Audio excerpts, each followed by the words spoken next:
37 minutos de las 22. Juan planteó un tema que se viene denunciando hace mucho tiempo, digamos. O sea, cómo el narcotráfico, en especial en diré de las 3 últimas elecciones ejecutivas, cómo el narcotráfico se fue metiendo en los alrededores de los candidatos, especialmente los candidatos a intendentes y a concejales de Paraná. Ha habido imágenes en muchos casos. La pregunta es, después de lo que sucede con Sergio Barisco, que está imputado, está procesado, va a juicio oral por la causa denominada narcomunicipio, va allá, que seguramente se hará entre agosto y septiembre. ¿Qué pasó? O sea, ¿cómo se manejaron los candidatos de oficialismo y de oposición para detectar estas situaciones y ver cómo lo mantenían alejado? Con esa inquietud nosotros fuimos a hablar, porque a raíz del disparador que dio el concejal Emanuel Gainza respecto a cómo ellos trabajaron desde el PRO y en su precandidatura a intendente de la ciudad de Paraná de cara a las PASO, cómo articularon con el Ministerio de Seguridad de la Nación para obtener la información suficiente como para prevenir esta vinculación en tiempos de campaña con sectores de la ilegalidad del narcotráfico. No hablamos solamente con el sector de Gainza, sino que también hablamos con el sector de Adán Bal y el sector de Sergio Barisco, con el objetivo de buscar quienes tienen posibilidad de ganar las elecciones en la ciudad de Paraná, que es donde está desplegado el territorio. Justamente a Gainza le preguntamos cómo es que van a articular el trabajo a partir de ahora, donde el espacio del concejal actual tiene que convivir en campaña con el espacio del actual intendente, ya que llevan candidatos a concejales en una misma lista. Hablamos primero con el concejal Gainza y él nos explicaba cómo es el método que aplicaron para trabajar este tema y cómo se va a implementar en la campaña de aquí en más de cara a las elecciones generales.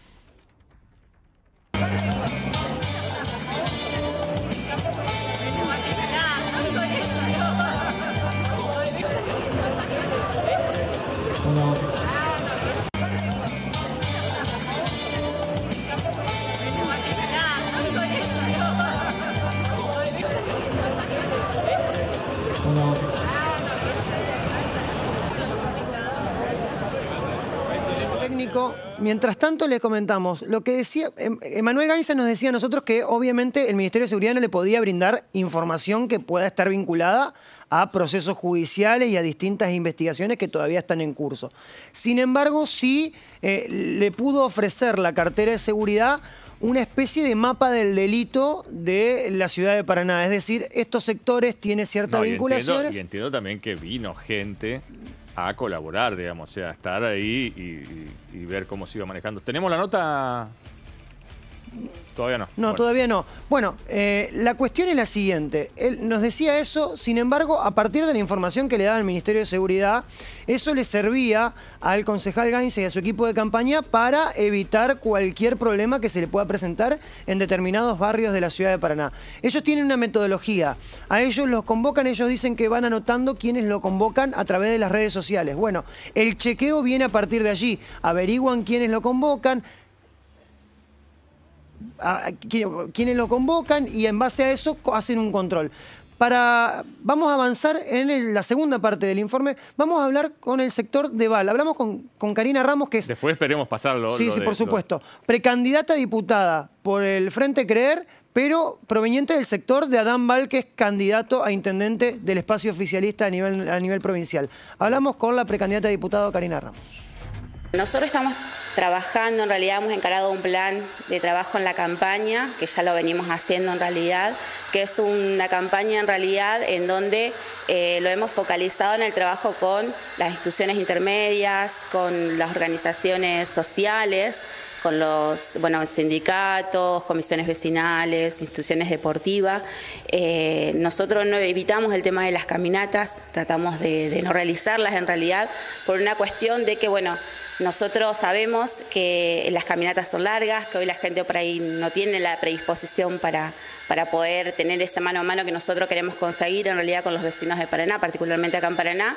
Y bueno, que sí lo hemos logrado y que lo estamos logrando, este trabajo y este mano a mano y este poder lograr interactuar con la comunidad paranaense a través de las organizaciones intermedias, que es en definitiva donde los paranaenses terminan volcando su vida social, porque tal vez en su casa, su vida familiar, su vida privada es difícil de poder ingresar, de poder tener ese mano a mano, pero sí lo hemos logrado a través de estas recorridas que venimos haciendo en las instituciones y que bueno, nos permite poder sentarnos, conversar, interactuar, dialogar, de coincidir, de que ellos nos cuenten sus proyectos, sus logros, y nosotros también poder articular y entender que es el Estado de lo que nosotros hoy pretendemos o entendemos como visión de ciudad, ¿no es cierto? Está claro que el narcotráfico siempre busca algún lugar vinculado al Estado para hacerse más fuerte, y en tiempo de campaña aprovechan mucho más la situación. ¿Ustedes han tenido algún tipo de contacto de esta gente que quiere de algún modo inmiscuirse en el sector, o ni siquiera tuvieron la posibilidad, la necesidad de decirle que no, de ponerle el freno y de sacarlo del CIM?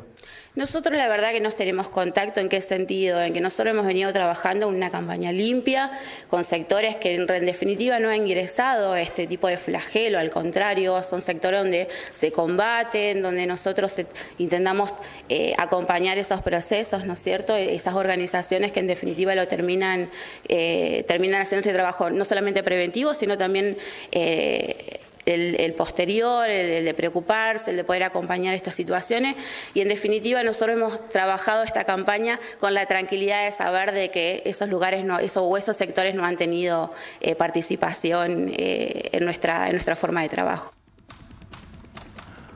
Una breve aclaración, Ramos no es más precandidata, ya es candidata en tercer lugar de la lista que lleva al gobernador Gustavo Bordet con el objetivo de la reelección. Nosotros fuimos también a consultarle al sector del propio intendente Sergio Fausto Barisco. Si bien no obtuvimos una respuesta positiva a la hora de poder realizar una nota con la Cámara en algunas de las oficinas de algunos de los dirigentes, el concejal Carlos González nos brindó cuál es su parecer y cómo articulan ellos, desde su lógica, este trabajo previo a la campaña en pos de no quedar vinculado a ningún sector del narcotráfico de ningún tipo de ilícito. Lo escuchamos. Nuestro trabajo de contacto con la gente es muy territorial, no solo en las campañas, sino cuando somos gobierno, vamos mucho a los barrios, y en una campaña donde los tiempos inclusive se acortan porque son acotados, no es como una gestión que uno tiene 4 años para recorrer un territorio, a veces muy poco tiempo. Entonces obviamente que siempre tenemos un temor que este tema de que nosotros vamos visitando a todo el mundo y no tenemos una base de datos o una información, porque es información que de alguna manera maneja la policía o algún vecino que por ahí tiene algún dato que nos lo puede adelantar. En general tratamos obviamente de esquivar todo lo que pueda ser contacto con gente que esté relacionada con ilícitos, no solamente con el tema droga, que puede haber estado con cualquier forma de delito. Uno en realidad quisiera entrevistar solo a los virtuosos, pero en el caminar nosotros vamos tocando timbre, les pedimos en general a los vecinos del barrio, que por ahí conocemos, cuando concurrimos a algún lugar, que nos adviertan de algún riesgo de ese tipo, de vuelo, estilo, de cualquier otro delito. Y en general, como siempre estamos cercanos a grupos vulnerables, porque son los que más necesitan y demás, tenemos ese riesgo implícito. Obviamente que esto nos da preocupación, porque en general uno no quiere exponer la acción que uno está haciendo al contacto con gente que uno no quisiera, pero en esto de ir caminando y viendo no hay forma de identificación previa, salvo, vuelvo a insistir, con información que tiene la policía, pero que nosotros no tenemos. Bueno, ahí escuchamos cómo González se excusaba en decir que no tenía la información de la policía, algo que es efectivamente cierto. Desgraciadamente la parte de Manuel Gainza no va a poder salir al aire por cuestiones técnicas, pero él nos adelantaba una cosa que tiene que ver con el acuerdo que realizó con el intendente Barisco. No va a haber caminatas de cierre de la campaña del oficialismo municipal de cara a las elecciones del próximo mes. ¿Cuál es el motivo? Básicamente lo que ocurrió en la última caravana del intendente Barisco, donde la situación realmente se descontroló. Así que el acuerdo entre el sector del PRO de Manuel Gainza y el sector de Sergio Barisco es que no habrá caminatas de cara al cierre de las campañas electorales para definir la intendencia de la ciudad de Paraná. Bien. Garro. Como lo anticipábamos, un conflicto que lleva ya más de 12 años, que tuvo, entre otras cosas, 3 años una ruta internacional cortada, que es el conflicto de la pastera Botnia, ahora UPM, que está instalada en la ciudad de Fraiventos, en el vecino país de Uruguay. Se ha hablado de contaminación, se ha hablado del aire, de la ilegalidad de la pastera al instalarse sobre el río Uruguay cuando no tenía el aval de Argentina, pero ahora vamos a hablar de números y de cuánto ha generado la pastera en Fraiventos. Para ello hablamos con el periodista y además docente en Economía y en Historia, Eduardo Irigoyen García, quien anticipamos de lo que íbamos a hacer y él pidió todos los datos en la Secretaría de Trabajo de Uruguay, pidió los datos, hizo un relevamiento en el Centro Económico Uruguay y nos presenta los siguientes números de la pastera UPM. Del lado uruguayo. Esta es la versión económica del lado uruguayo, donde que no es lo mismo que pasa del lado de Oleguaychú, obviamente. No hablan de contaminación. Esto es estrictamente lo que genera en trabajo y en economía para Fraiventos. Lo que más ha generado Botnia UPM en Fraiventos es un cambio cultural. Eso es algo que no lo podés medir, es intangible. Es un cambio de mentalidad, es un cambio de paradigma, es un antes y un después. Una verdadera revolución socioeconómica, pero es una revolución silenciosa. A ver, 10 años atrás, vos entrabas por Fraiventos, mirabas el paisaje, las casas, los comercios, charlabas un poco con la gente. Y venís ahora, 10, 12 años después, y decís, pero la pucha, yo no veo una gran transformación, no veo grandes edificios, no veo un cambio así revolucionario. Es que el cambio existió, el cambio verdaderamente existió, pero es muy sutil. Aproximadamente, en cifras redondas, vamos a entrar a manejar cifras redondas, 800. ¿De forma directa? De forma directa. Vos te plantás, andate un día, termo y mate, tranquilito, ahí a la entrada de Botnia, en la ruta Puente-Puerto, UPM. ¿Cuánta gente entra? Bueno, 800. ¿Es mucho? ¿Es poco? Para Fraiventos es mucho. Trabajos asociados, 1100. Ahora bien, trabajos indirectos, perdón, 5000 aproximadamente de la empresa. Cuando digo trabajos indirectos, ¿a qué me refiero? Que UPM no es solamente la planta que produce celulosa y que la exporta en barcazas. Son los trabajos indirectos que tienen que ver, por ejemplo, con los suelos, con la plantación, con fertilización de 2 de los viveros que tiene, no, creo que son más de 2, que tiene la empresa. En los viveros directamente trabajan 125 personas y están ubicados en poblaciones del medio rural, en Paysandú y en Río Negro, en el departamento de Paysandú y en Río Negro, que son Guichón, Piñera y Algorta. Son poblaciones de centenares de personas. Guichón sí es un poquito más grande. Pero la gran pregunta, a ver, tanta bulla con UPM y tanto lío para que trabajen 800 personas y capaz que algunos de esos son finlandeses o extranjeros. No, señor. El 99% es gente uruguaya. La última familia finlandesa que vivía a media cuadra de acá, los Taskinen. Una vez los entrevistaron allá de Gualeguaychú. Los viejos son más uruguayos que fraiventinos, hinchas perro de Peñarol, te hablan en fraiventino, los gurises eran más fraiventinos que finlandeses. Y tengo entendido que hay alguna gente que es argentina, que trabaja ahí. Hay de otros departamentos de Uruguay. Y entonces la pregunta se responde por sí sola. ¿Valió la pena? Sí. Yo creo que sí, objetivamente sí. ¿Por qué? Porque Uruguay, visto de afuera, es ese pedacito de tierra con gente encima, entre Argentina y Brasil, conocido simplemente por producir vacas, trigo, cereales, lo que fuera, y turismo en esa provincia argentina llamada Punta del Este, que nosotros gustosamente se la cedemos a nuestros amigos argentinos, especialmente los porteños, 2 o 3 veces al año, y nos dejan mucha plata, y estamos contentos y felices por eso. Uno dice, bueno, pero solamente da empleo a Fraiventos y el departamento de Río Negro y ahí al norte, Paysandú. No, señor, 11 departamentos. UPM, el sector forestal, entre los cuales está UPM, da trabajo directo en 11 departamentos. ¿Ah? Y los otros que también se benefician son las empresas contratistas, las que brindan servicios a UPM. ¿Son muchas? ¿Son pocas? Aproximadamente 250. Y muchas son de acá de Fraiventos y del departamento y de la región. ¿Y da laburo, por ejemplo, a proveedores? Sí, aproximadamente 600. 600 proveedores. Lo otro, el transporte de la madera. Porque vos pensás en UPM y ves solamente la fábrica, la chimenea, el puerto. Bueno, el puerto de UPM te da trabajo. La empresa que mira, que la provee de productos químicos, está aparte. Es aparte de UPM. No te produce celulosa, te produce insumos químicos.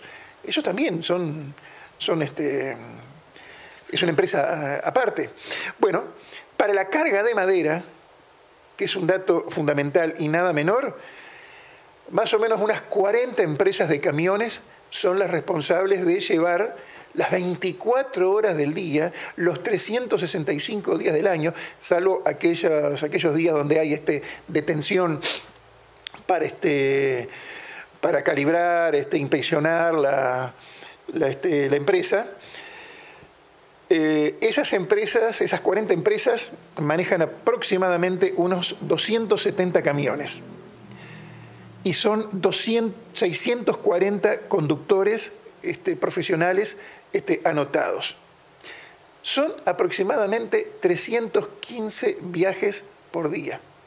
El UPM solo aporta aproximadamente un 1% del Producto Interno Bruto del Uruguay. Un punto del PBI del Uruguay, solamente UPM. Entonces vos decís, no, pará, esto es medio grosso. Las exportaciones de UPM equivalen a las ventas totales del Uruguay que realiza, por ejemplo, a Estados Unidos y México, UPM solo. Vos comparás y decís, a la pucha, no es poca cosa. La exportación de celulosa fue casi el 8% de las ventas totales al exterior, y UPM fue el principal exportador individual. Ahí pasaba Eduardo Irigoyen, periodista y profesor de Economía e Historia, datos que salieron del Centro de Investigaciones Económicas y del Indicador de Desarrollo Departamental y además de la Secretaría de Trabajo, todo correspondiente al Uruguay. Ahora cruzamos el charco y volvimos a Argentina y hablamos con uno de los abogados que tuvo la Asamblea Ambiental, que además inició acciones legales y preventivas cuando la pastera se instaló con el balneario Ñandúa-Izal, que está bien enfrente a Botnia. Fabián Moreno Navarro, abogado, nos explicaba, más allá de lo económico, cuál es el fin de la cuestión y del conflicto. Yo creo que es muy importante volver a poner énfasis que nunca la discusión que se dio entre nuestra región, del lado argentino y uruguayo, estuvo fincada en un debate económico. Es evidente que una ciudad como Fraiventos, que venía de la pérdida del frigorífico Anglo, una empresa que era un poco la nave insignia de esa ciudad, esta empresa vino a reemplazar de alguna forma ese aporte económico y de ninguna manera nosotros teníamos ahí un cuestionamiento, o digamos ese era el eje del debate. El eje del debate siempre fue que aquí estamos en un río binacional con una normativa que lo protege, en el cual ningún país podía actuar unilateralmente. Esto porque la contaminación y los impactos negativos que produce una planta de este tipo no admiten límites políticos. Si existe una estructura normativa para defender el río y que había tenido un funcionamiento bastante adecuado hasta ese momento en que Uruguay directamente la desconoció, nosotros siempre reclamamos que debía ser respetada, porque evidentemente de otra manera perfectamente un país podía tomar decisiones en perjuicio del otro sin preocuparse de los impactos en la otra orilla. Es muy clara la situación de los vertimientos del efluente de esa fábrica. Yo creo que ya, además de un tema ambiental, es un tema de vecindad. El emisor del efluente de esa fábrica está en el centro del cauce del río. Porque la cuestión siempre estuvo en la localización. Argentina no tenía, y Gualeguaychú no tenía ninguna posibilidad de incidir en el debate público uruguayo acerca de la conveniencia o no de este tipo de plantas. Yo puedo tener mi postura sobre eso, pero de ninguna manera la puse nunca en el centro del debate. Y a lo que iba con esto del emisor es que el efluente de esa fábrica está arrojado hacia el vecino, hacia el centro del río. O sea, vos tenés, en principio, para quien así lo piensa en Uruguay, los beneficios económicos del desarrollo que produce esta planta, y lo que esa planta genera como residuo es echado hacia el vecino. Eso, no solo desde el punto de vista ambiental, desde el punto de vista del derecho civil clásico, es algo prohibido. Vos no podés pretender quedar con todos los beneficios y expurgar, digamos, los daños hacia terceras personas. Y yo creo que esos daños, que son acumulativos, esto es un proceso, se van generando y van a seguir agravándose. Hay ahí una acumulación de impactos que incluso en el proyecto original, que no era solamente Bodnia UPM, sabemos que estaba ENSE y otras empresas que ahora están buscando localizaciones alternativas, era generar una cuenca pastera. Y eso, por supuesto, era un daño que el río no estaba en condiciones de asumir, ¿verdad? Sin tener, justamente como dice el Estatuto del Río Uruguay, un daño sensible en la calidad de sus aguas. Es un estatuto de muchos años, de la década del 70, pero sin embargo está sabiamente organizado todo un sistema de contralor mutuo que Uruguay claramente violó y que pretende violar nuevamente con la instalación de la UPM-2 en el Río Negro. Yo creo que a esta altura es evidente que la presencia de esa planta en la otra orilla, al causar daños, tanto es... Me acuerdo que se hablaba en ese momento por parte de especialistas extranjeros que nos visitaban, hablaban del daño al paisaje, ¿no? Para un balneario natural como es el Ñandú Baizal, la sola presencia aguas arriba de sus costas de esa planta es dañina, y bueno, uno ha podido ver un impacto en el atractivo turístico de ese balneario, de esa zona del río Uruguay. Pero insisto en que esto tampoco es una cuestión que se produce de un día para otro, los daños se van acumulando. Y el funcionamiento persistente de este tipo de industrias que tienen un impacto ambiental muy importante, como ellas mismas reconocen en sus estudios, evidentemente va a seguir generando perjuicios económicos, beneficios, supuestos beneficios de un solo lado y perjuicios del otro. Por eso hablo de la administración compartida de este río, que es la única manera de preservarlo y que en este caso no se cumplió. Bueno. Nos vamos despidiendo, señores. Quedaron muchas cosas por desarrollar. Media hora más. ¿Eh? Media hora más. Sí. Nos vamos. Hasta la semana que viene.